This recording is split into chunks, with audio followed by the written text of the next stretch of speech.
entrepreneurs discussing insights from their professional journeys. Our moderator for today is Aziz Ghadiali, an entrepreneur and product leader with experience working with AI solutions. Aziz currently manages all AI products at Snapper, a Series B startup focusing on AI-generated visual content for enterprises. Previously, he co-founded and led VoiceXD, a conversational AI platform for enterprises to build intelligent voice and chat solutions for customer service and internal task automation. Aziz's background spans software engineering, design, and leading 0 to 1 products, including a master in human-computer interaction from Carnegie Mellon University, where he specialized in user experience for AI products. So please join me in welcoming our speakers.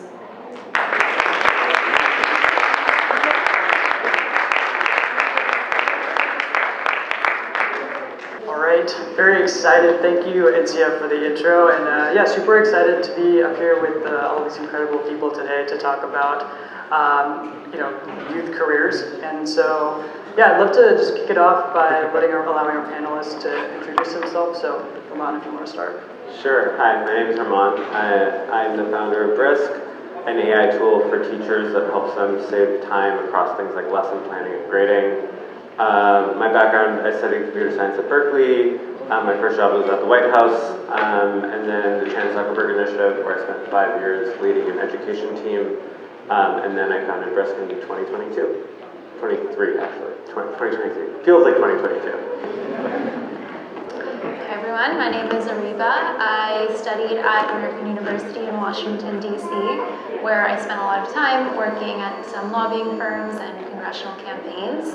Now I work as a nonprofit professional in San Francisco and do a lot of volunteer work for the Silicon Valley community. I'm Arwa, I'm from here. Went to school at UCLA and then got a job at Google, and I'm happy to say that I'm still happy at that same exact job 8-9 years later. So I think I'm corporate America on this panel. Happy to see you all. Hey guys, my name is Pranav and I'm the founder of Zoltux. We do solar without a roof contractor or over $1,000. I was a physics major at college at UT Austin, and then I dropped out to build in energy full time with the help of the 776 fellowship. Awesome, thank you everyone. So I think, as a part of a youth panel, the best place to really start is at the start of your career. So, and I think that, anyone in college looking to, or even in high school, looking to start their career, has the question on top of their mind of like, where do I start? What do I start with? And also, how do I start? So, I'd like to ask you all, what your first career move was and how you, got yourself from college, high school, wherever you were, to that first spot. So, Pranav, if you want to start. Yeah, so I never really had a real job, not even like part-time. I was always doing my own businesses, even in high school, always on my own like entrepreneurial journey. And I knew, even my parents knew, that I would never be able to finish school. So when I dropped out, my dad, he wasn't too surprised. So it actually it was good in the long run. So I was a student studying physics. I was like really into research, but I didn't find anything that like I felt really inspired me. So 2 years ago, I went on a trip to my ancestral homeland in India. I'm from a small place in India, a village in Telangana, and the main industry in that village is something called power loom weaving, which is basically making clothes with machines.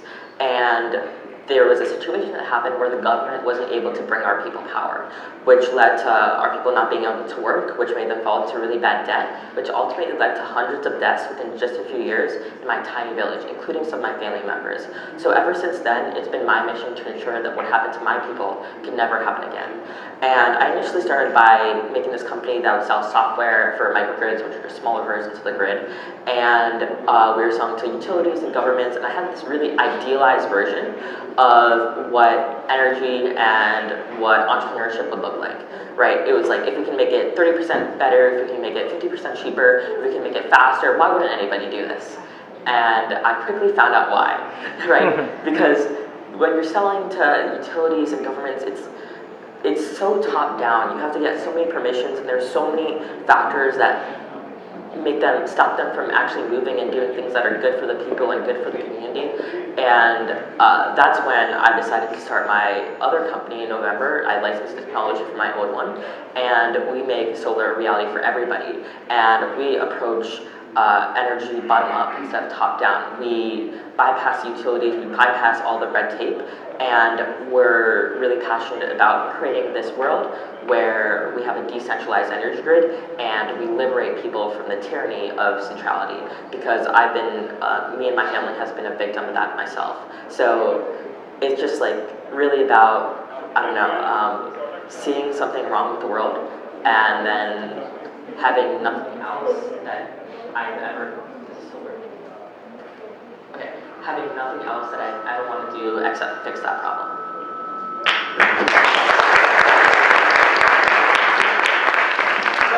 Pranav, yeah, you have like a very, what I would call like a traditional like textbook founder story. Dropped out, started a company, big vision. Arwa, I know that you have a very different route that you took. Would you like to talk a little bit about that? Yeah, a very different route. I think throughout college, throughout high school, I didn't really know what I wanted to do. I knew, that I really liked, connecting with people. I loved reading, I loved language, and I didn't really know what that would be in terms of even a major in college or a job. Actually, it was totally by chance that my first year of college, I started a job, like a student work-study job, and I met a girl at the job who told me about the major that she was doing, which was linguistics and computer science, which is a special, joint major that UCLA offers. And her plan was like, it'd be really cool to work in computer science, but this is an easier path. You don't have to do the engineering school, get into the engineering school, do all their requirements. You can do stuff in the linguistics department at UCLA. We call it North Campus, which are the like liberal arts type majors, versus South Campus, which are the engineering and science disciplines.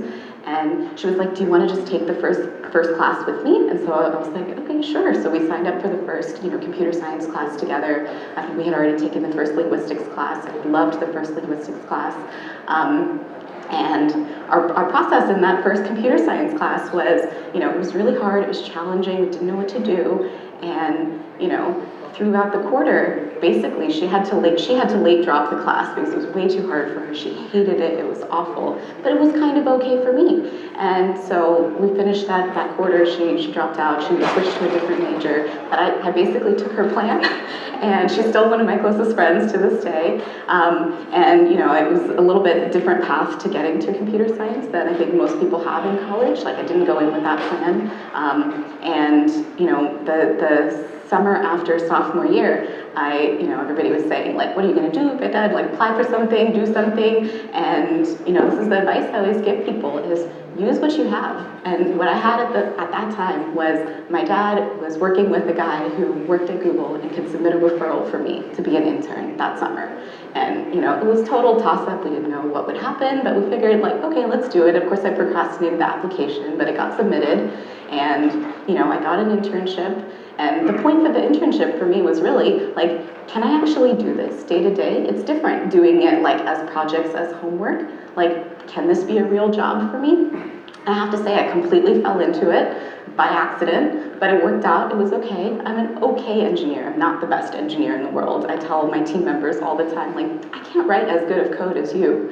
But, one thing that I've really found throughout my career is something that, I hope I don't butcher this, but the guy who writes the Dilbert comics, Scott Adams, said this. He said, there's a really low likelihood that you're going to become the top 1% in anything in the world. Like, you're most likely not going to become that.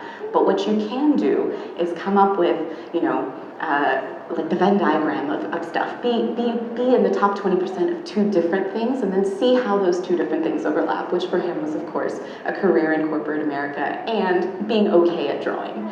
And I think what I found for myself is that I'm like okay at engineering. What I'm really good at doing is writing and communicating and working with people, and that's like kind of the niche that I found for myself, managing a team in the corporate world.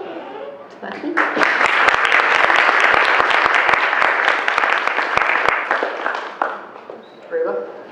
Yeah, I think when I look back, I really see myself as a product of the environments I was raised in. And so when I was in high school and just like, you know, my entire childhood, I grew up in Orinda, California, if any of you are familiar. So I was maybe one of 3 other brown kids and really like the only practicing Muslim in the area. And I was frequently tokenized by, you know, the leadership in the school, the principal and whatnot. And so they would always encourage me to lead different diversity initiatives because they knew it was something that was important, it was going to be increasingly important, and I was the only person that they could kind of push up onto the plate and be like, hey, you can be our diversity person. So doing that was a really interesting experience in high school because people in general don't really like to be told that their framework about life is maybe harmful to other people. And I feel like that started to really shape me in a way where I built a passion for advocating for people who weren't heard and whose voices were not reflected in our society. And so when I wanted to go to college, I was very intentional about finding a place and a major where I could continue to make a lot of impact to the communities that I was living in. And so I decided to go to school in DC because I really wanted to be involved in politics. And my school had a really good program of giving students credit for internships that they did or any jobs they did. So that made it really easy for me to kind of start my first career move at a pretty young age while I was still in school and while I was constantly receiving mentorship from my professors and even from some of my peers. So one of the first things I did was I worked for a Pakistani American political action committee. And that was a really, really valuable experience because it kind of helped me like enter the space of politics, but also hold on to my ideals as a Pakistani. And then very quickly I found myself going between a lot of different congressional campaigns because it was during the last election cycle. So that was a really valuable experience because I was just very deep in it and I got to experience firsthand the way that politics work and the way that they impact people. And I also realized that maybe that wasn't the way that I wanted to impact other people. And so when I moved back home from DC back to the Bay, I decided that maybe a career in the nonprofit sector would be more impactful. But I think just looking back, something that I'm really happy happened was I had the opportunity to try. And I think any advice that I would give, those younger than me, like I tell my siblings all the time, you have to just try something. You have to try it, and if you fail at it, or if you don't enjoy it, or if you feel like it doesn't really reflect what you want to be doing, that's totally fine. You can always pivot and try something new, but it's important to at least try and do what you can.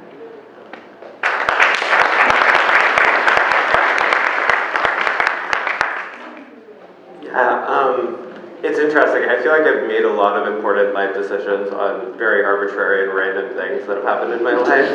So I guess the TLDR is, I worked my first job, did it because of a TV show. I got into computer science because I wanted to be friends with some people on my dorm floor. And so I feel like I haven't necessarily made the most coherent decisions if you look at those specific things, but I think what I've learned over time is that you end up hill climbing towards the things that are interesting and drive you and drive your passion. And so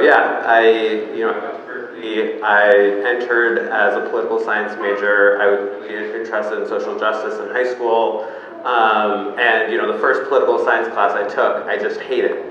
And at the same time, I was taking a computer science class, and I was like, oh, this is interesting. I'm bad at math, all these other things, but there's a bunch of peers that I met that seemed really cool. I'll hang out, and that was literally why I studied computer science.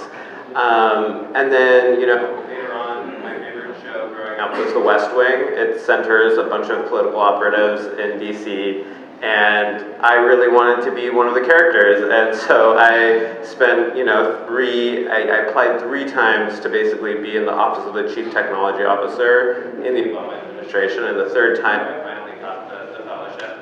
And so I was fortunate enough to go to DC. And then Trump won, and he fired the entire team, including me, and you have to start from scratch again. And so I was fortunate enough to just reach out to a bunch of random people, and there were a couple of Obama folks who had joined the Chance Zuckerberg Initiative, which is Mark Zuckerberg's education philanthropy. And so I worked for a while, and then I randomly decided I had it after 5 years, and so really quit my job without knowing what I would do. I actually never wanted to be a startup founder. Growing up in the Bay Area, I always was like, I want to get out of here. I don't want to be the archetypical South Asian, engineer founder.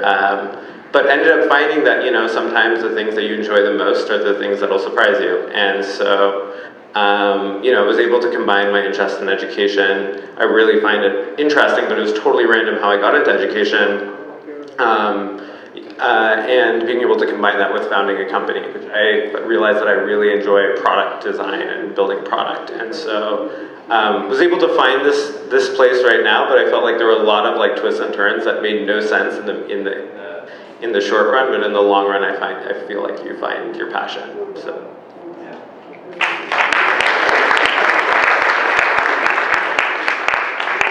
So actually, I want to hang on to the last word that you mentioned there, passion, which is something that we talked about a little bit earlier today in the talks, is the balance and maybe also the difficulty between passion and career and where those may and may not thread together. So I'd love to hear from you all. How has the process been of finding your passions and then understanding your career? Have they thread well together? Have there been challenges and any stories that you have to share about that? So Areeba, why don't we kick off with you? I think I was just kind of hinting at this. I think finding your passion is a whole process in and of itself, and again, I really think that it is a byproduct of the environments you're in, even for you, who you were socializing with, who was on your dorm floor. So I think that in and of itself is a process, and then it's not you ever reach a destination where you're okay, I found my passion. I think it's always evolving. And so when it comes to your career, I think some people make the decision of maybe taking their passion and pursuing it outside of their career and then doing what they need to do to succeed, to make a living and whatnot. For those of us that try to incorporate our passion with our career, it can be really challenging because it creates a lot of burnout.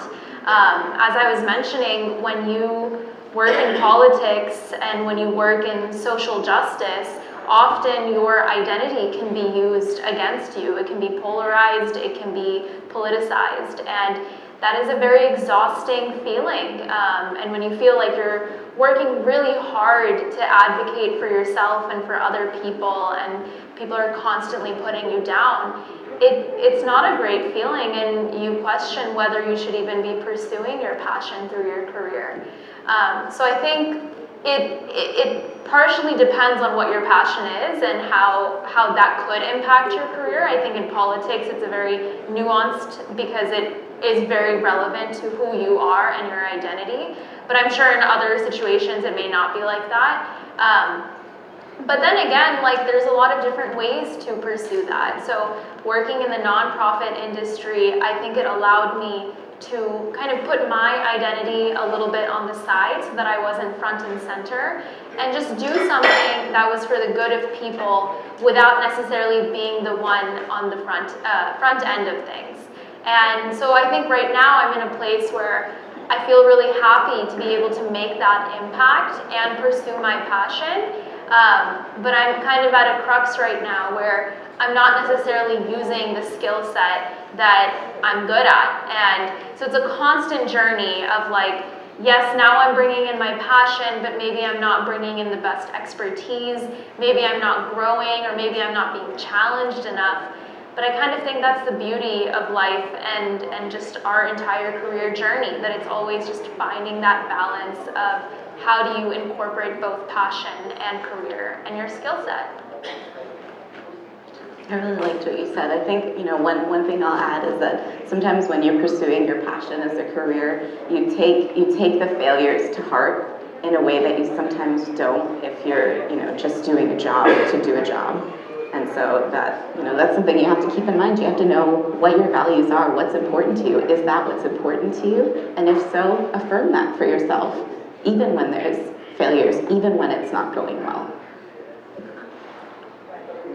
Yeah, I agree, and there are so many people, so many really smart people with all different kind of views on passion.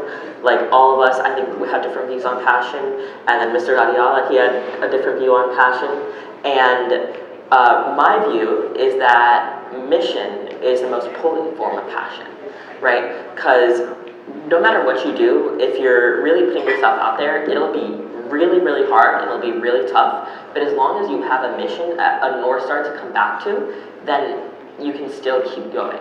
And for me, and for a lot of people that are trying really ambitious things, it's like seeing what they think is wrong with the world, and then working on fixing that. And you'll always have setbacks, but when you have a really bright and really real clarity around what your North Star is, you'll always have the ability to keep on going. I'll just add that I think as someone who's like struggled with like finding my passion and like whatever that means, like sometimes it feels like it's for growing up, like I always felt like I knew I liked certain things, but nothing in the same way that you would define as a passion that you would pursue in a career. And so I think the vast majority of jobs, I think you have to try and actually build passion over time and get better at it and enjoy the process. And I think sometimes that's something that isn't always clear when you're younger, which is like you actually have to start doing something, and then you can also build passion over time. So it's not something that's just have to know right at the outset. Awesome, thank you everyone. And so I'm starting to get the signals from the back, so I've got one more question before we hop to Q&A. But I think one theme that we've touched on at this panel, but also throughout the day, is that your career is not just yourself. It's also a function of your upbringing, the people around you, the people that help you along the way. And so networking is a really big aspect of that. And I know that folks who are younger are always trying to figure out what are ways that I can better network, how do I find the right people, and how do I get them to even just talk to me. So we'd just love to hear your perspectives on how to go about networking and meet the right people that'll push you in the direction that you need going. So Arwa, why don't you start? Okay, so I think there's, if you look at networking in the corporate world, it's a little different than in the personal world and in the community, but I think both types are important. And really, I think the biggest lesson that I've learned throughout my life so far is it all starts with connecting with people. I think someone was saying this in the earlier panel, you want to know someone, you want to know who they are, you have to trust them and decide, like, do I want to work with this person more? Do I want to know this person more? And it really starts at that, ask people about their kids when you see them, connect with them, remember something that you talked about before, ask someone else to make a connection. There's some theory that says, the best way to get someone to like you is to ask them to do a favor for you. And if the action of them doing a favor for you makes them like you. So ask for favors. You don't lose anything by asking. You may or may not hear yes, but you don't lose anything by asking. It's not very hard for you to ask someone to introduce you to someone that they know, or ask them to give you a referral to their company or something like that. So I think there's a lot in there in terms of just connecting with people and remembering them over time. And in the corporate world, you run into people, you talk to them, then you stop working together, and then 5 years later you meet them again, and you reminisce about the old times. I remember at one point, some new people joined my team, and when they joined my team, this person was going to be my manager, and a new person to me, didn't know them at all. And the first thing that they did was start reaching out to people they had worked with in the past, hey, I'm hiring for this new team, do you want to come join? And 4 or 5 different people that had worked with them in the past were yeah, we want to come to this team. So immediately that was a huge vote of confidence for this manager, this person I didn't know at all. I was all these people that worked with them before want to come back here and work with them again.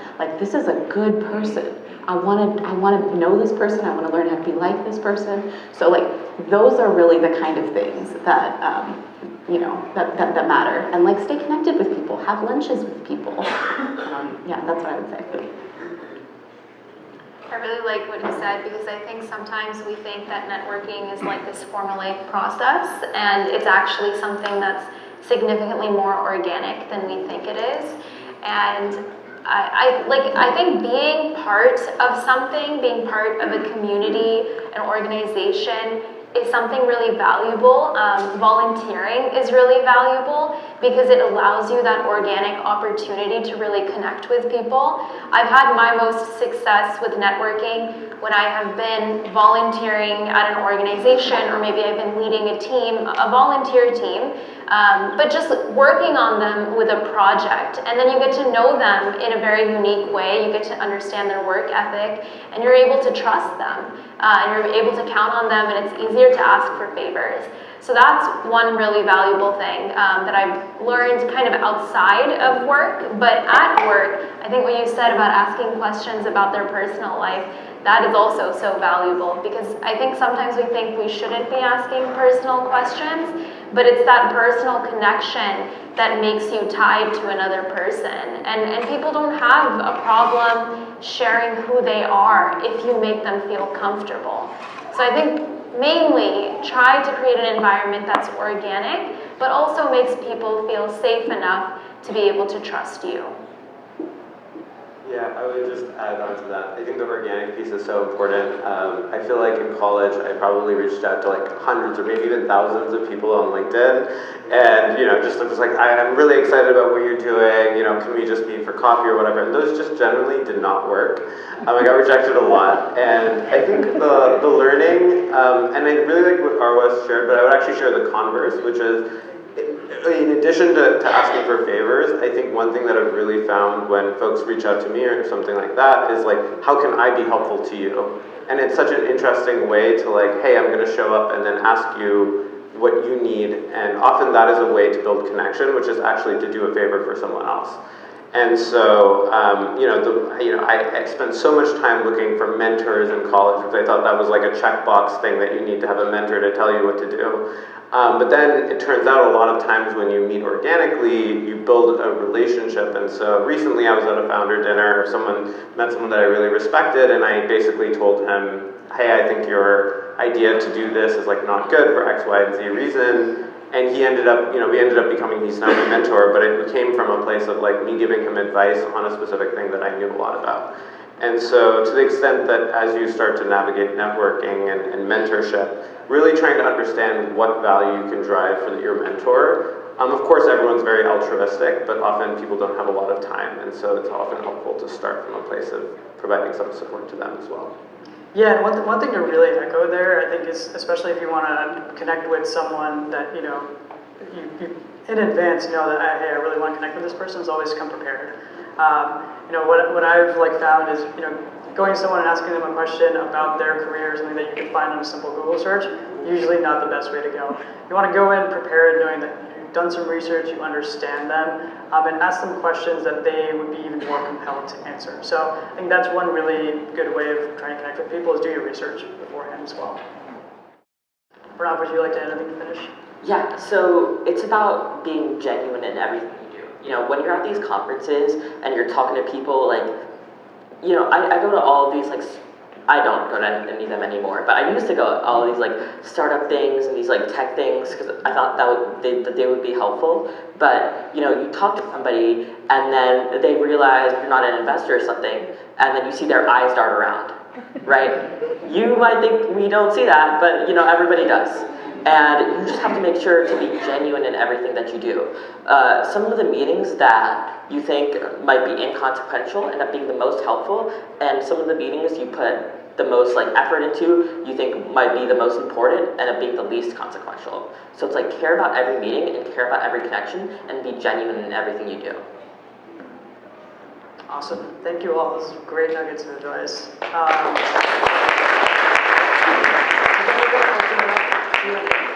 So if anyone has questions? The theme of this conference has been mentorship and keeping an open mind. And you guys are the youth forum, and me, myself, are the old people. What advice would you give us And I think I'm already regretting asking that question, but go ahead. I went to this mentorship breakfast once, and it was funny because I went there to receive mentorship, and the mentor started to talk about the importance of reverse mentorship. He asked me some question about my framework about how the world works.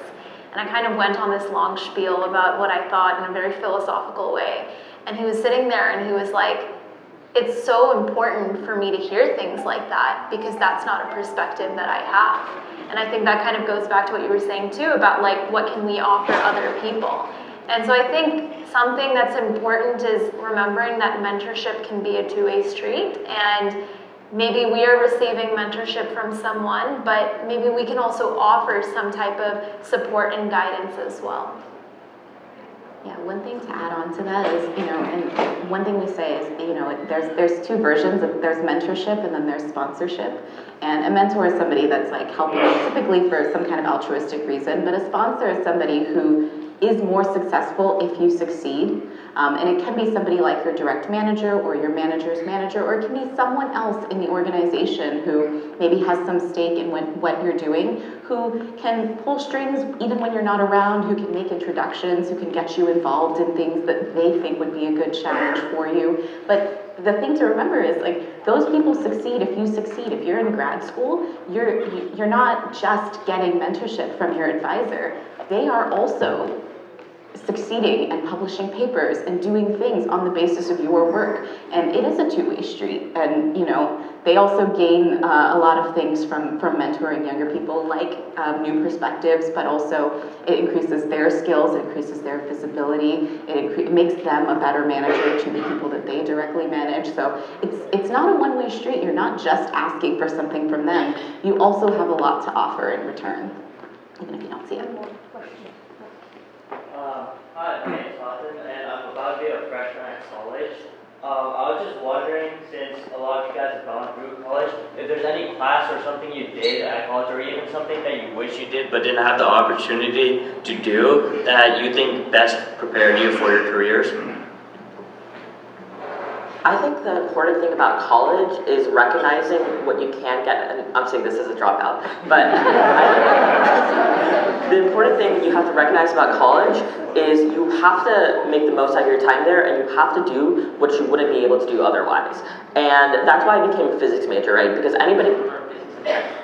But something that you can't learn or you can't have is the experience of going to a physics lab at university. Right, so look out for those experiences that you're only going to have in college. And that's not only in STEM, that's not only in research. In college, I took an English class about poetry, and it was completely different than what I was doing, but it was one of the most enriching classes because the level of discussion there and the level of acclaim that the professor had was something that I wouldn't find anywhere else. Right, so really look for those experiences that are unique to college that you will not find anywhere else, and then make the most out of your time there from that. Yeah, I love that. And one thing I read somewhere was, you don't go to college to learn physics. Like, after you graduate with a physics degree, you don't really know physics. What you went to college to learn is you learn how to learn. Like, what I remember 10 years later about college is, oh, I heard about that thing in that class that one time, I'm gonna Google it. I don't remember the information, but I remember what to look for or what question to ask. So think about it like that. You're learning critical thinking. You can learn it in any field you want to, but that's the goal. And I think it's also a lot about meeting people. I feel like that's the most important part of college. Like, they're going to influence everything. So make good friends who have the same values that you have, and then surround yourself with that. Yeah, one thing I'd like to add on to that is do uncomfortable things. I think college is really nice because you have somewhat of a safe space. You can make, we've been talking about failures and mistakes all day. College is a perfect place to do that. And I think there's a false perception that you need to figure it all out in college, that you choose a major, you do that. You could choose a major, leave college, and never do anything with that again. That doesn't mean you didn't take anything away from it. So I think putting yourself in uncomfortable positions where you have to learn new things, you're forced out of your comfort zone, you will learn more about what you want to do. And I think over time that will build up and you'll understand your passions, understand your career path, and all of that. So I would actually say, focus less on this is the thing that I want to be really great at, and focus more on just broadening yourself meeting people, and all of that is included in that. Well, I know I can speak for the panel when I say I appreciate the kind words, and yeah, thank you all for listening and all for all the great panels today. I have got the red flag that we need to stop talking. So yeah, if you would like to chat more, panelists will be here after as well. So feel free to find them outside. But yeah, thank you all.